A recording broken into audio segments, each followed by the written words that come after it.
بردوام پشتوانی تیما خوب کن شکست نکدو نمی قیاس نم سوزی دین زفرین سر سکه سرکفتنا بله پروسه که آزاد و دموکراسیانه در واز بت پراستیج هم شناسیت یعنی که 4 سال بریده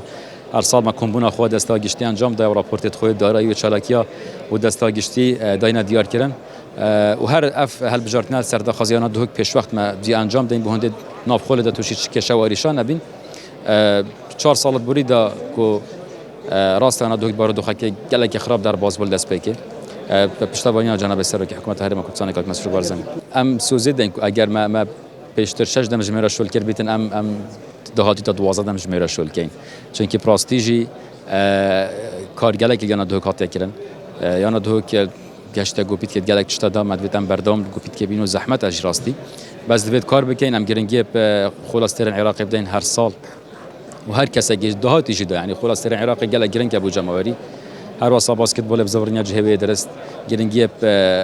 فيات عمريه بدن ما بينش تيم هنا اگر واسه بردام بتن تشم بيجم يانا دوك دي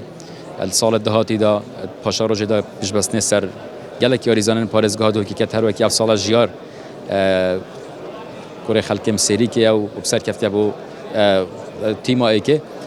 گل هندي جيارين تا گل هندي جرخانه ورزشيانا دو جرينجي بتر بدن هر واسه بش بستن سر و بعد هنان یا دو کم کین هکرش نبیتنجی چه که باری حکومت سوی کین چه که پراستیش مباری و گل ایران کریه بردوام پشتوانی تیما خوب کن شکست نکدو نمی قیاس نم سوزی دین زفرین سر سکه سرکفتنا